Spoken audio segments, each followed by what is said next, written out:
총선이 이제 7달 남았는데 어느 당도 확실한 우위는 점하지 못하고 있습니다. 이제 6일 뒤면 또 강서구청장 보궐선거가 있고 양당의 사정도 복잡하죠. 저희가 오늘부터 양당의 비주류 인사들을 한 명씩 차례로 인터뷰하려고 합니다. 다음 주에는 민주당의 비명계 이원욱 의원을 저희가 초대했고요. 오늘은 이준석 전 국민의힘 대표를 초대했습니다. 만나보겠습니다. 안녕하십니까? 안녕하세요. 어서 오십시오. 어떻게 연휴 잘 보내셨습니까? 예, 연휴 때 뭐 정신없이 보냈습니다. 예. 어디에 주로 계셨나요? 전 서울에 계속 있었고요. 네. 예, 서울에 아무래도 그 저희 동네에서 오랫동안 전화 못 드린 분들 전화 좀 드리고 이렇게 했습니다. 노원이요. 예, 예. 예. 그러니까 내년에 이제 노원에 출마하겠다는 생각이 좀 확고하신 건가 보죠? 저는 그게 항상 기본이고요. 네. 그런데 지금 보시면 알겠지만은 정상적인 정치 상황이 아닙니다. 네. 그렇기 때문에 누가 좀 이상한 행동을 하려고 하면은 저는 거기에 맞게 능동적으로 대처하겠다 항상 이렇게 이야기하고 있습니다. 그러니까 능동적으로 대처한다는 것은 상황에 따라서 이제 다른 그 대안도 검토할 수 있다 그런 뜻인가요? 그리고 그걸 선제적으로 하겠다는 이야기입니다. 어떤 시점이 되면은. 예. 선제적으로 하겠다. 예, 예. 어젠가요? 오늘인가요? 그 김종인 전 대표 어디 비대위원장 어디 인터뷰하신 데서 네. 이제는 지금 이제 이준석 대표가 결단을 할 때가 됐다. 늦어지면 안 된다라고 이제 국민의힘을 이제 떠나야 된다 그런 취지인 것 같은데. 저는 김종인 위원장 주기적으로 인사드리고 있고요. 네. 그래서 뭐 사실 계속 듣던 얘기입니다. 예. 그렇기 때문에 어제 공개적으로 말씀하신 거는 이제 대중엔 처음으로 노출됐지만은 네. 김종인 위원장은 아무래도 당신께서 지난 대선 때도 이제 이 국민의힘에서 결국에는 윤핵관이라는 사람들로 인해 가지고 불명예스럽게 좀 축출하려는 모양새 때문에 중간에 그만두셨거든요. 네. 근데 그런 것도 있고 하다 보니까 미련이 없으신 겁니다. 예. 그리고 저도 마찬가지로 그 사안에 대해 가지고는 이 윤핵관이라는 사람들이 전 탐탁치 않죠, 제가. 그런데 제 입장에서 봤을 때 저는 초대 당 대표를 지낸 사람으로서 네. 저 사람들이야말로 그냥 드나드는 사람들이고 계속 당을 지켜온 당원들이나 보수 측 지지자들 같은 경우에는 죄가 없어요. 그렇기 때문에 저 사람들 때문에 보수 정당을 버릴 상황까지는 아니다 이렇게 보고 있습니다. 네.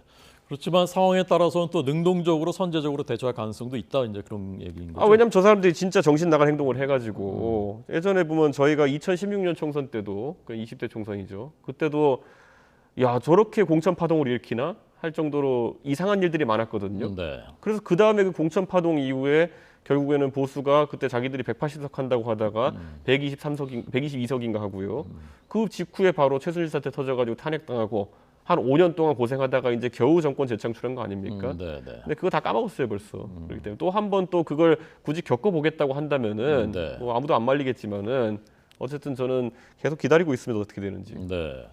이제 그러다 보니까 이제 뭐 대구 출마 가능성 이런 것도 거론되는데 가능성 있는 얘기입니까? 저는 제가 항상 말했듯 모든 가능성을 열어놓고 갑니다. 그래서 제가 반 농담조로 네. 아니 그러면 왜 대구만 얘기하느냐 사실 제주도도 갈 수 있다 했더니만은 네. 제주도당은 그걸 기다리고 있었다는 듯이 제주도 와라 이렇게 하더라고요. 근데 제주도를 제가 찝어서 고민한 건 전혀 아니고요. 네. 예. 그냥 정말 예시로. 정말 윤핵관들이 괴롭히고 거기에 따라 가지고 총선 때 공천 파동을 일으킨다. 네. 그렇게 되면은 무슨 선택이든 할 수 있다는 겁니다. 네. 이게 사실 좀 그 껄끄러운 얘기긴 합니다만은 기왕 얘기가 나왔으니까 한 가지만 더 네. 내년 4월에 그 총선 때 국민의힘으로 공천을 본인이 받을 가능성이 지금 단계에서 몇 퍼센트 정도라고 생각하고 계신가요? 정상적인 상황에서는 노원병이라는 곳에서 네. 제가 지금까지 역대 최고 득표율하고 최다 득표를 하고 있기 때문에 저는 그거는 변수가 아니라고 생각합니다. 그런데 제가 말씀드렸지만은 요즘은 정치 평론하시는 분들이 정말 힘들어하는 게 상식선의 예측은 다 틀립니다. 네. 예, 그렇기 때문에 저도 뭐 그 선에서 상식선의 예측은 할 이유가 없다 봅니다 지금. 네. 예. 며칠 전 인터뷰에서 몇 퍼센트라고 하셨죠? 18%포인트 네. 차로 질 것이다. 국민의힘이.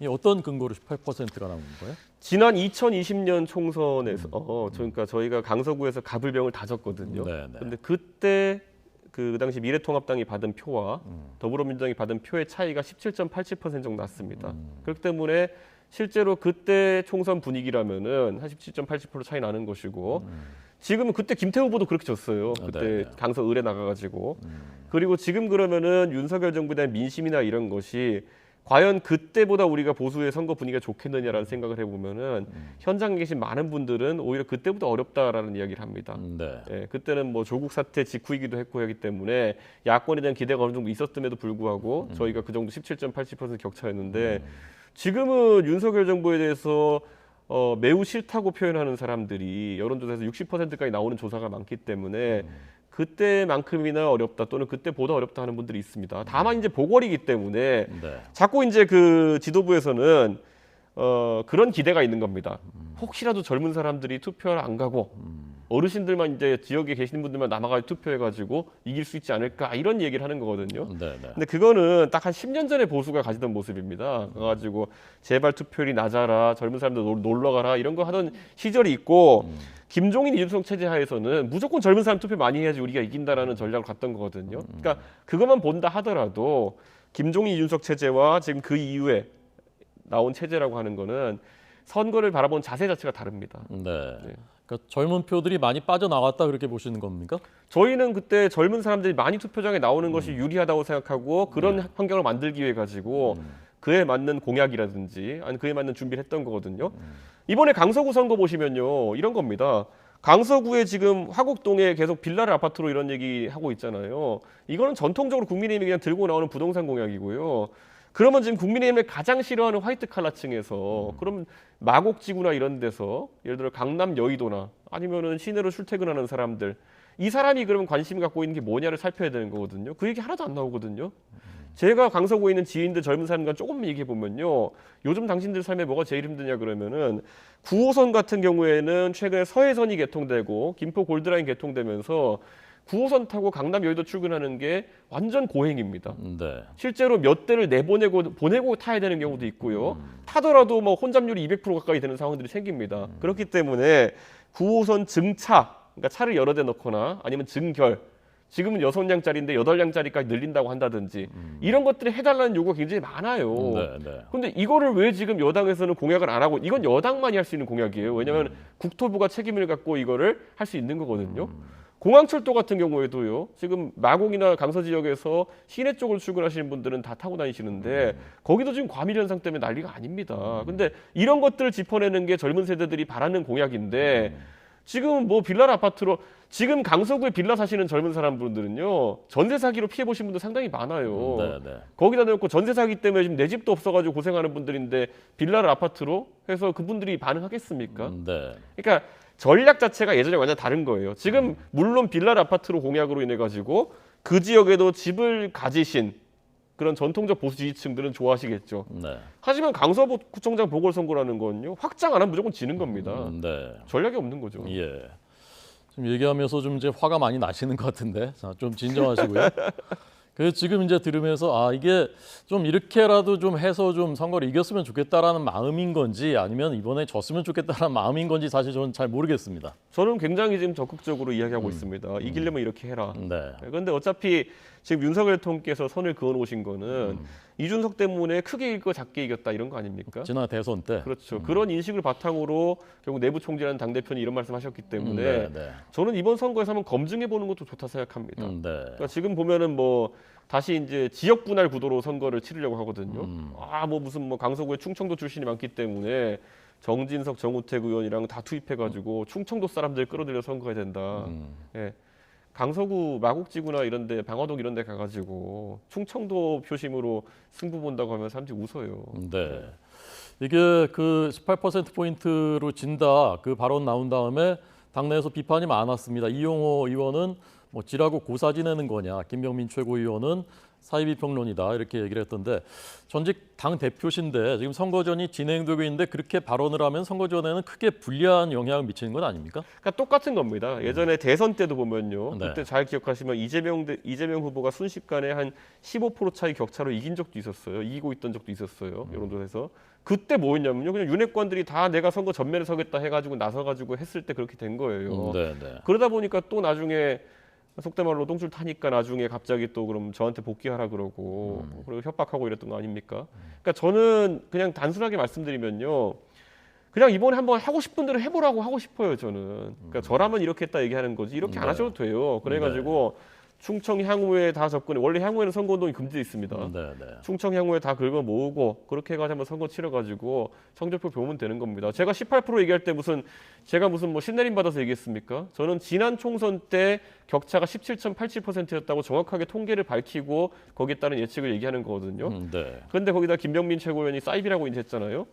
그러니까 이런 거예요. 그러니까 이 사람들은 제가 양두구육했다고 징계해놓고는 그냥 막말이 생활화된 거예요.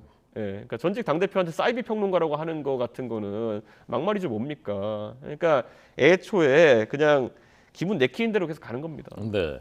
어쨌건 지금 이제 이준석 전 대표님의 그 분석대로라면은 선거에 질 가능성이 매우 높은 것 같고 짓게 될 것 같고 그대로 된다면 그러면 이제 원희룡 비대위가 출범할 것이다라고 이제 예측을 하셨던데 네. 원희룡은 왜 어떤 근거로 나온 거죠? 제가 원희룡 장관의 콕 집어가지고 원희룡 비대위다 한 적은 없고요. 아, 그렇습니까? 원희룡이나 아니면 권영세 아. 장관 이런 분들 선에서 네네. 그러니까 뭔가 아주 친윤이라고 할 수는 없지만은 뭔가 그래도 내각에서 장관을 지내고 그리고 또 당에는 또 경험 있고 이런 사람들 정도로 뭔가 비대위를 꾸리려고 하지 않을까 네. 이런 겁니다. 제 생각에 원희룡 장관은 지금 당으로 복귀하고 싶은 생각도 없을 겁니다. 네. 다음 총선은 어떻게 전망하십니까? 의미가 없습니다 지금. 전망하는 것이 그러니까 이런 거거든요. 사실 그 예전에 제가 정치를 시작할 때 2011년 12월에 이명박 정부가 인기가 떨어지니까 그때 이명박 대통령께서 네. 사실 자리를 내준 거죠. 박근혜 비대위원장에게. 그래서 박근혜 비대위 체제로 선거를 치러가지고 과반 의석을 하고 결국 정권 재창출까지 했습니다. 그게 보통 지금까지 보수 정당에서의 통상적인 경로였어요. 네. 만약 현 지도부가 절대 안 되겠다. 그리고 대통령 인기가 떨어진다. 그러면 다음에 다른 노선을 가질 수 있도록 길을 열어주는 게 원래 그랬거든요. 지금은 그럴 거라고 아무도 예상 안 하잖아요. 그렇기 때문에 저는 이번에 순도 높은 한 윤핵관 선거를 강서구청장 보궐선거에서 경험해봤으면 좋겠다. 저는 그런 생각입니다. 그래서 이제 크게 지고 나면 내년 총선에선 달라졌으면 좋겠다 이제 그런 얘기입니다. 아닙니다. 기대가 없습니다. 기대를 안 한다. 아무도 기대 안 하고 그냥 한번 겪어봤으면 좋겠습니다. 내년 총선까지. 예, 예. 내년 총선도 이제 어렵다는 얘기군요. 그러니까. 뭐 그러니까 이런 거잖아요. 바뀌지 않을 게 거의 확실하기 때문에 네. 어렵다 이렇게 얘기하는 거죠. 예. 수도권은 뭐 더더욱 그렇고요. 수도권이 의석이 128개인데 네. 전체 지역구의 절반이 넘는데 예. 수도권에 지면은 절대 과반 못합니다. 네. 예. 한동훈 장관은 어떻게 이번 총선에 차출될 거라고 생각하십니까? 그건 뭐 본인의 선택이고요. 저는 사실 이런 생각을 합니다. 그 제가 애들 그 중학생들 수학 가르치는 일을 계속 해왔었는데요. 네, 그 네. 교육봉사단체를 하면서 예. 이게 있습니다. 그 기대치를 낮춘다는 게 저희 아이들한테 얼마나 무서운 일인지를 사람들이 알아야 되거든요. 우리가 예전에는 연립방정식이나 이런 걸 가르치면서 뭐 소금물 퍼센트 계산하는 문제도 내고 학교 시험에 이랬다가 요즘 안 나옵니다. 갈수록 우리는 아이들한테 교육 기대치를 낮추게 되면서 학력 저하가 발생하게 돼 있거든요. 네. 마찬가지로 지금 보수 정당이 가장 황당한 건 뭐냐면 제가 정치를 처음 시작했을 때 네, 네. 2011년 이때쯤에는요.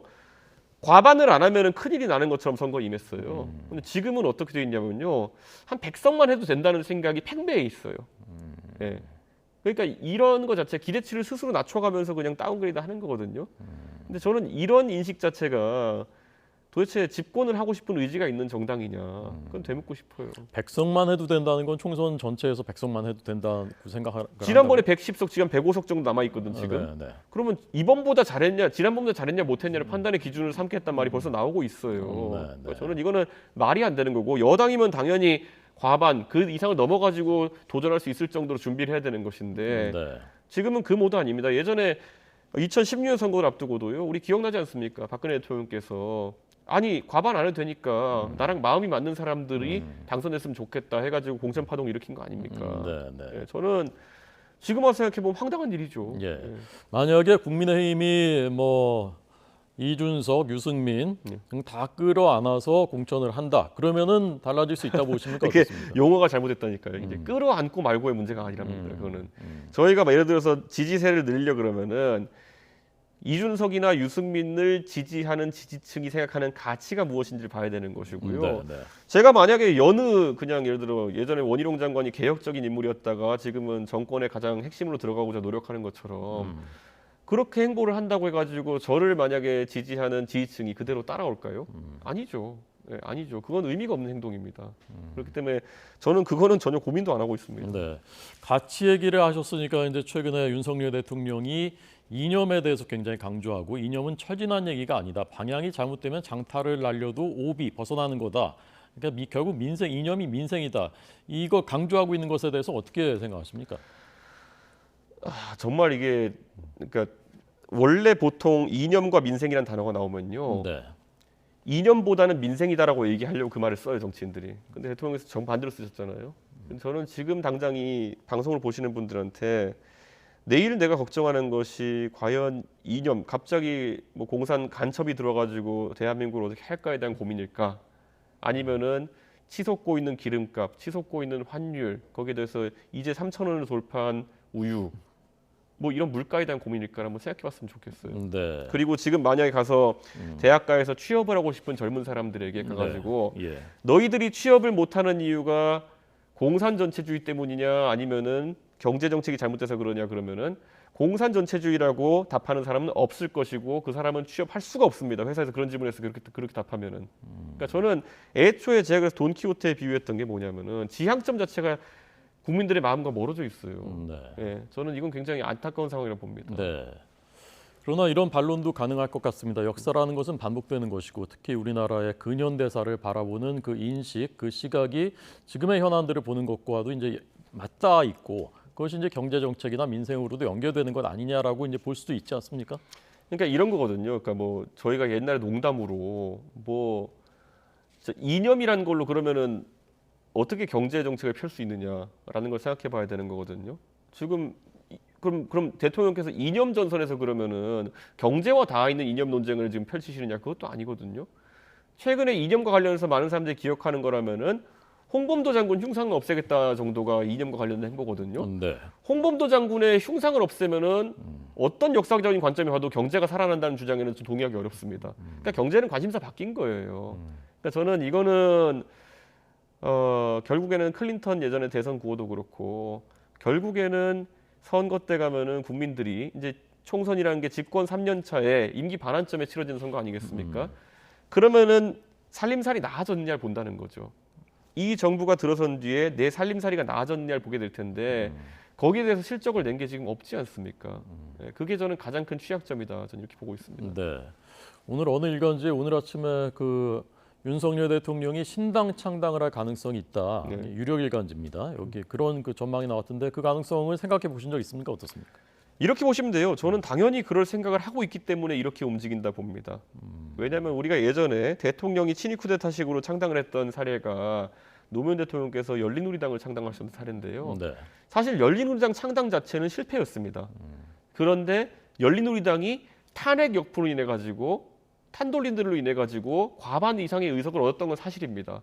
그러니까 열린우리당 시도 자체는 굉장히 어렵고 실패했다는 것인데 대통령 입장에서 이렇게 보시면 됩니다. 지금 대통령실에서 뭐 40명 정도 총선 나가고 싶어하는 명단이 있다 이렇게 얘기하는 사람들이 있습니다. 네. 그럼 영남에 가고 싶어할 텐데 설마 이분들이 노원 의뢰 올 것 같지는 않거든요. 네. 예, 그러면 환영입니다. 근데 예, 그럴 예. 필요는 없어요. 그러니까 예. 다들 양지 찾아가지고 따뜻한 곳에 가고 싶어할 텐데 그럼 영남의 현역은 60명입니다. 저희가 그럼 60명 중에 40명 갈아내겠다고 하면은 반발이 있을 수밖에 없거든요. 네.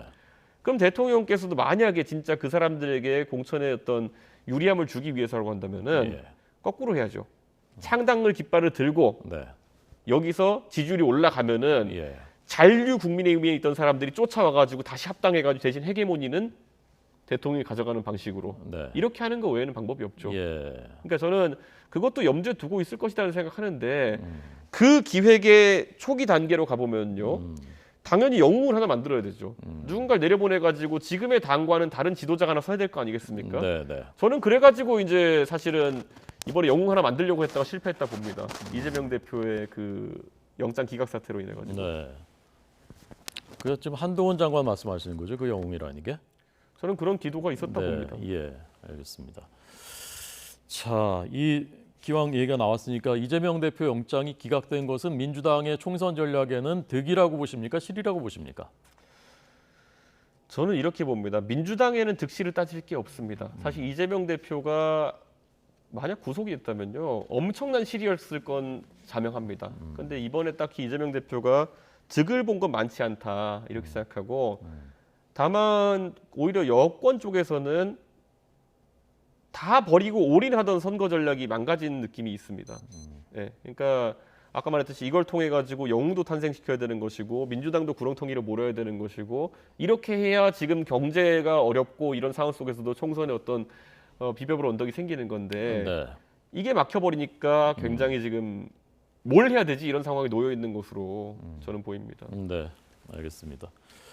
자, 오늘 이준석 전 대표를 만나봤고요. 저와 이름이 똑같은 네. 이준석 전 대표님. 마지막 질문. 예. 지금 이제 정치인으로서는 어쨌건 뭐 네. 역경이랄까요? 어려운 그 길들을 지금 걷고 있는 시간이지 않습니까? 네. 몇 달 넘게. 정치인 이준석은 이 과정을 통해서 지금 좀 성장하고 있는 겁니까? 지금 어떤 시간인 겁니까? 본인에게. 이렇게 생각합니다. 어떤 분들은 저한테 뭐 어르신 말들을 잘 들어라부터 시작해가지고 여러 가지 조언을 하긴 합니다.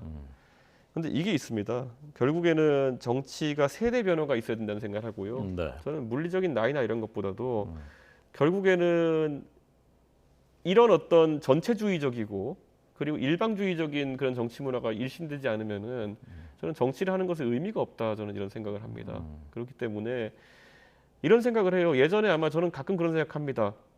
예전에 부산에서 김영삼이라는 정치인을 버리고 정치하겠다 생각했던 노무현 대통령의 생각은 어떤 생각이었을까? 네. 그 길을 만약 노무현 대통령이 계속 갔다 그러면은 부산의 한 6선 의원쯤으로 우리가 기억하고 있지 않을까, 노무현이라는 사람을.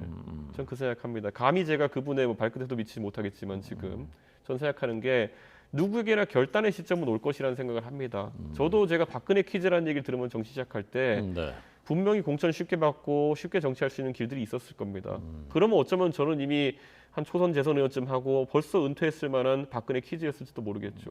근데 앞으로도 여러 가지 선택을 할 때 저는 저거 정치 발전에 기여하고 싶습니다. 제가 잘 되는 길이라고 했을 때는 지금까지 많은 옵션들이 있었고 선택 안 했습니다. 근데 지금도 이런 말씀을 드리는 이유는 진짜 정치권 어디를 둘러봐도요. 오늘의 정치가 내일의 정치가 오늘보다 나아야 된다는 생각으로 도전하는 사람들이 적고 저는 그래서 정말 어려운 길을 저와 함께 같이 가줬던 천하용인 우리 팀이나 이런 분들 굉장히 소중하게 생각하고 국민들께서 이런 생각을 좀 해줬으면 좋겠어요. 정치 쉽게 하려는 유혹을 떨쳐내는 것 자체가 저는 정치 발전의 원동력이 생각합니다. 네. 알겠습니다. 오늘 저희가 앞서 이제 말씀드린 대로 다음 주에는 민주당의 비명계 이원욱 의원 인터뷰할 예정이고요. 오늘 이준석 전 국민의힘 대표에게 들었습니다. 감사합니다. 네.